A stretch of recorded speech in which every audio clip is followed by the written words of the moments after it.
अस्सलाम वालेकुम प्यारे बच्चों। अगर मैं आपसे कहूं कि मक्खियां जो हैं वो पानी के ऊपर तैरती हैं, मच्छर पानी के ऊपर तैर लेते हैं, तो इनका तैरना कैसे मुमकिन है, वो कैसे पानी के ऊपर तैर लेते हैं। तो अपने पास हेडिंग लगाइए, एक मज़ेदार टॉपिक स्टार्ट करने जा रहे हैं और टॉपिक का नेम है हमारे पास सरफेस टेंशन। जो पानी की सरफेस टेंशन है उसकी वजह से मक्खियां पानी के ऊपर तैर लेती हैं, फ्लाइज पानी के ऊपर तैर लेती हैं।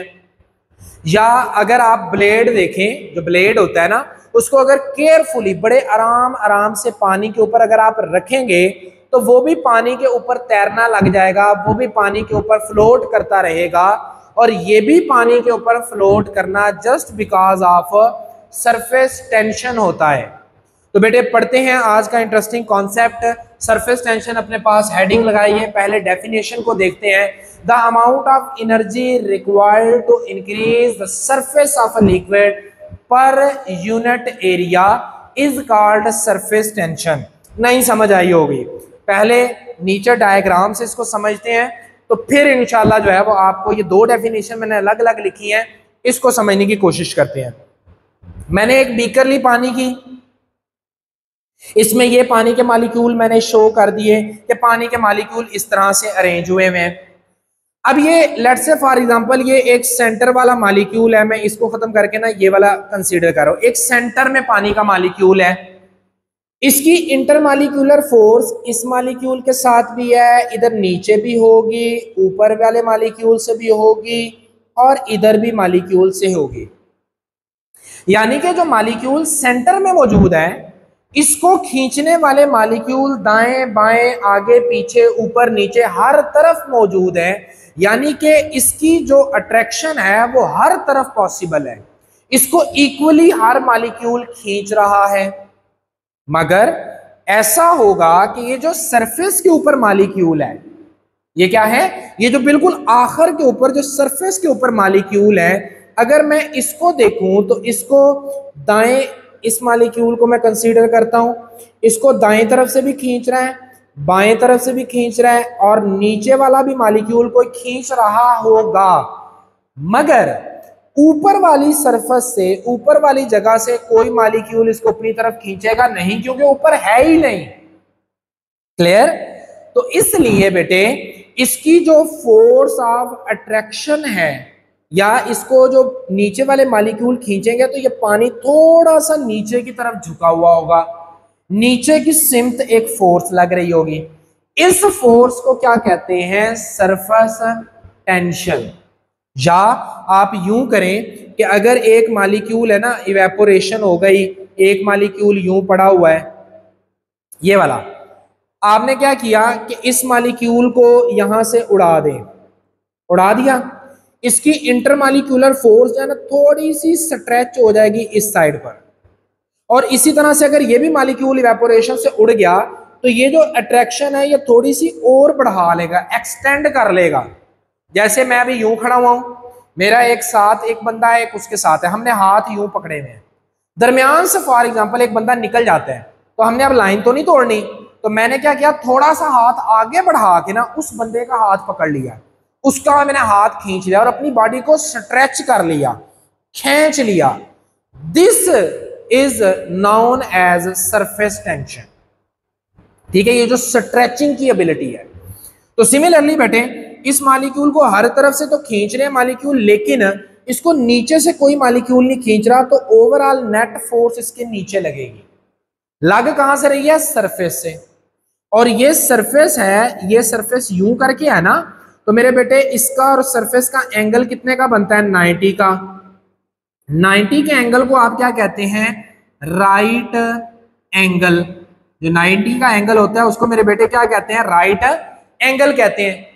तो अब अगर इसका थोड़ा सा वॉल्यूम नीचे को डिक्रीज किया है, अगर आपने उसको बढ़ाना हो तो आपने कोई एनर्जी देंगे ना, ताकि वो वापस वॉल्यूम अपनी स्ट्रेट लाइन में हो। तो वो जो एनर्जी देनी पड़ती है कि ये जो फोर्स है ये इस पे ना लगे ताकि मॉलिक्यूल ऊपर उठे, वो एनर्जी की अमाउंट को क्या कहेंगे? Surface tension. अब पढ़े, the amount of energy requires to increase the surface of water. ये जो सरफेस नीचे गिरी थी ना, उसको वापस उठाने के लिए जो एनर्जी देंगे उस एनर्जी को क्या कहेंगे मेरे बेटे, आप उसको कहेंगे सरफेस टेंशन। या दूसरी इसकी डेफिनेशन क्या है कि अ फोर्स डाइन एक्टिंग। अब इन डाइन का मतलब है जैसे आप एसआई यूनिट पढ़ते हैं ना, वैसे ही एक अलग से यूनिट बनते हैं, उसको कहते हैं सीजीएस यूनिट। ठीक है, अब जो सीजीएस यूनिट है ना, उसके अंदर जो फोर्स का यूनिट है उसे डाइन कहते हैं। तो वो कहता है कि फोर्स इन डाइन, यानी कि डाइन यूनिट के अंदर फोर्स लगती है at the right angle on the surface of equator. ऊपर से जो फोर्स लगती है उसको क्या कहते हैं बेटे, सरफेस टेंशन कहते हैं। और सरफेस टेंशन का जो मेरे बेटे यूनिट होता है वो न्यूटन पर मीटर स्क्वायर है। आपकी बुक में लिखा हुआ है न्यूटन पर मीटर, जबकि गलत है, क्योंकि पर यूनिट एरिया है ना, एरिया का यूनिट जो होता है ना, एरिया को रिप्रेजेंट करते हैं मीटर पर सेकंड से, तो यहां पर बेटे पर मीटर आएगा। न्यूटन मीटर स्क्वायर से एरिया को रिप्रेजेंट करते हैं, तो यहाँ पे पर मीटर आएगा। क्लियर है? तो यहाँ पर मीटर स्क्वायर है, तो जो बुक में आपकी लिखा हुआ है पर मीटर वो गलत है। तो आपने ये यूनिट अपनी बुक पे भी है, करेक्ट कर लें। इसको ग्रीक वर्ड से रिप्रेजेंट किया जाता है और ग्रीक वर्ड कुछ ऐसा होता है, ठीक है, इसको कहते हैं गामा। ठीक है, वो गामा जो है वो दूध वाला गवाले को भी नाम है, अक्सर होता है गामा पाई दूध दे जाना, तो वो नहीं, लेकिन gamma is actually the Greek letter जिसको इससे रिप्रेजेंट किया जाता है। अल्फा बीटा गामा वाला जो है ना, सेम वही है। यहां तक उम्मीद है आपको सरफेस टेंशन की समझ आ गई होगी कि मॉलिक्यूल जो इनसाइड मौजूद होते हैं वो सरफेस वाले मॉलिक्यूल को ऊपर से नीचे खींचते हैं, जिसकी वजह से मॉलिक्यूल थोड़े स्ट्रेच हो जाते हैं। जैसे वो भैया था जो दरमियान से गायब हो गया, तो मैंने अपना हाथ बढ़ा के थोड़ा सा स्ट्रेच कर ली अपनी बॉडी। सेम इसी तरह जब इसमें फोर्स लगती है ना, तो मॉलिक्यूल नीचे को आते हैं, तो ऊपर वाले मॉलिक्यूल के साथ फोर्स ऑफ अट्रैक्शन थोड़ी स्ट्रेच हो जाती है। जैसे एक रिबन होता है, रबड़ नहीं होती, रबड़ बैंड। अब वो जो रिबन बैंड होता है, आप उसको क्या करें कि मेरे बेटे थोड़ा सा स्ट्रेच करें ऐसे, और यहाँ पर खींच लें। नीचे से आप उसे फोर्स लगाएंगे ना, तो वो ऊपर वालों के साथ तल्लक नहीं तोड़ती, बल्कि वहां से थोड़ी सी स्ट्रेच हो जाती है, खींच जाती है। सेम ये मॉलिक्यूल ऊपर वालों के साथ रिलेशन तो नहीं तोड़ेंगे, लेकिन नीचे को थोड़ी सी इसकी फोर्स जो है वो लग जाएगी। इस फोर्स को कहते हैं सरफेस टेंशन। मैंने आपको कुछ फैक्टर पढ़ाए थे विस्कोसिटी में, सेम वही फैक्टर है। इंटरमॉलिक्यूलर फोर्स इसको इफेक्ट करती है। जितनी इंटरमॉलिक्यूलर फोर्सेस स्ट्रांग होंगी ना, उतनी सरफेस टेंशन ज्यादा होगी। कैसे? नीचे वाले मॉलिक्यूल ने खींचा, इधर वाले मॉलिक्यूल में थोड़ा सा जो है वो फोर्स ऑफ अट्रैक्शन स्ट्रेच होगी। जितनी इंटरमॉलिक्यूलर फोर्सेस ज्यादा होंगी उतनी सरफेस टेंशन ज्यादा होगी। मॉलिक्यूल को खींच के रखेगी अपने पास। जितना वो खींच के रखेगी वो किस पे डिपेंड करेगा? इंटरमॉलिक्यूलर फोर्स पे। जितनी इंटरमॉलिक्यूलर फोर्सेस ज्यादा होंगी उतनी सरफेस टेंशन ज्यादा होगी। अब इस टॉपिक से, इस कॉन्सेप्ट से सवाल पेपर में क्या आता है? Why rain drops are spherical. बारिश का कतरा गोल क्यों होता है? अब आपकी बुक में नहीं है, लेकिन पेपर में आप उठा के देखें, सवाल आया हुआ है कि why rain drops are spherical, क्योंकि इसकी इंटरमॉलिक्यूलर फोर्सेस स्ट्रांग है। अब रेन ड्रॉप को देखिए कि रेन ड्रॉप, पानी का जो कतरा है वो कुछ यूं करके आएगा। अब ये स्फेरिकल इसलिए होता है कि जितनी भी इंटरमॉलिक्यूलर फोर्सेस लगती हैं या सरफेस टेंशन लगती है, वो सारी की सारी इनवर्ड लग रही है।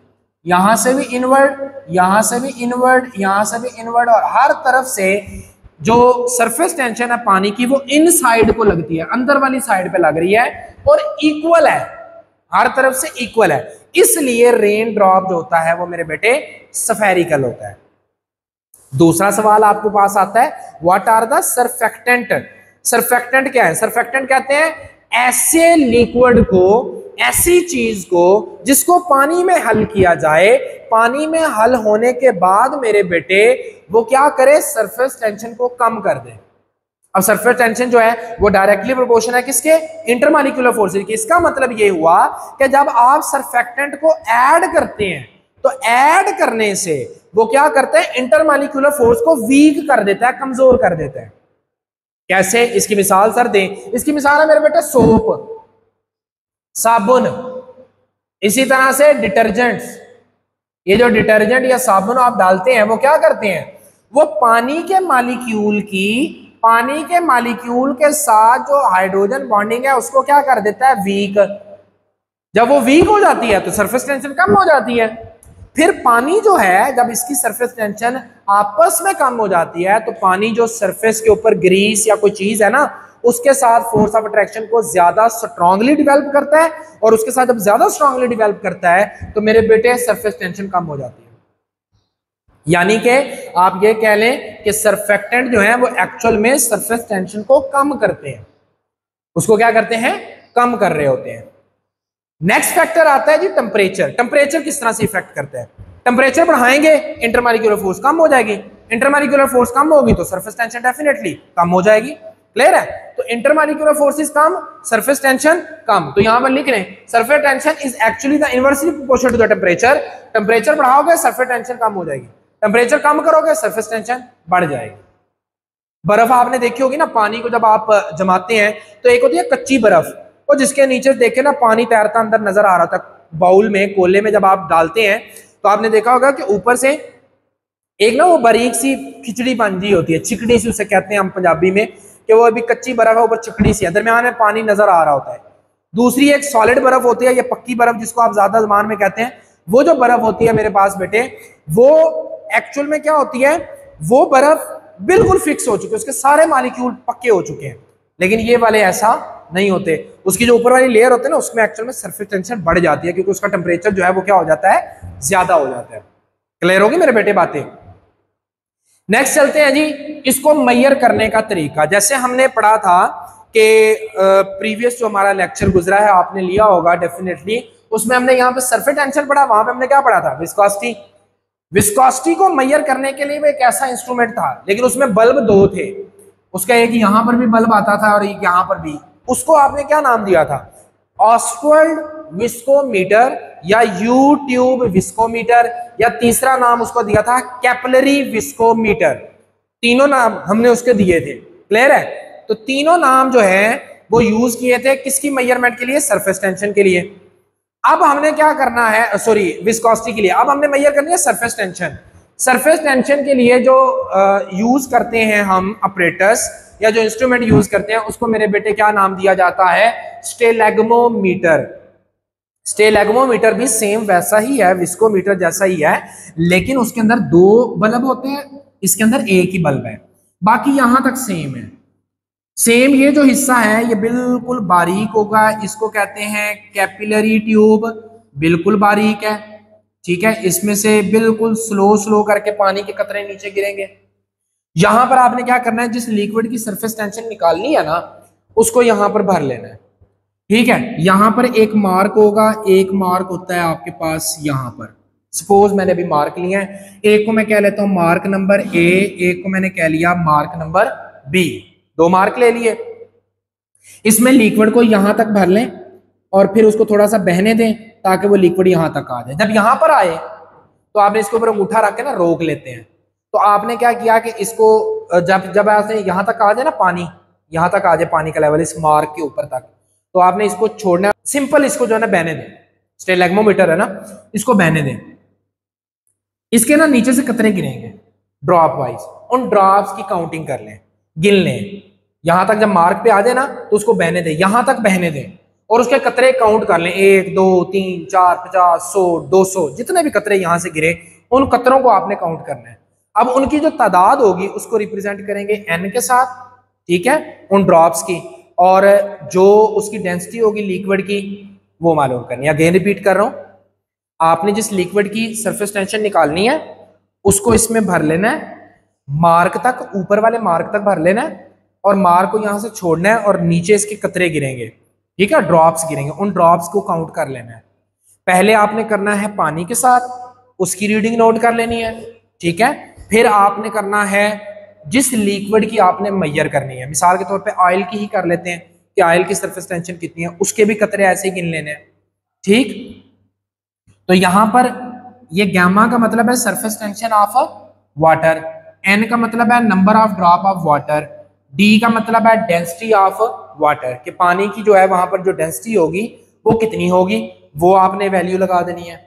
ये जो लिक्विड है ऑयल है, ऑयल की डेंसिटी आपने निकालनी है, तो ये तो आपको नहीं पता होगी। ऑयल के ड्रॉप्स तो आपने काउंट किए होंगे और ऑयल की जो है डेंसिटी वो भी आप निकाल लेंगे, तो उसकी वैल्यू को पुट करने के बाद आपके पास जो डेंसिटी ऑफ लिक्विड है उसको आप निकाल लेंगे।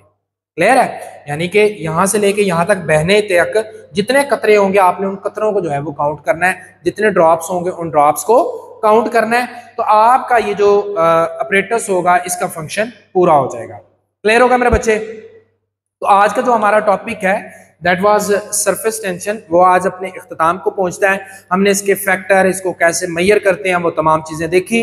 उम्मीद करता हूँ मेरे बेटे आपको आज का जो लेक्चर है वो भी पसंद आया होगा और समझ भी आई होगी। इंशाल्लाह नेक्स्ट लेक्चर में नेक्स्ट टॉपिक के साथ मुलाकात होगी। अपना बहुत ख्याल रखिएगा।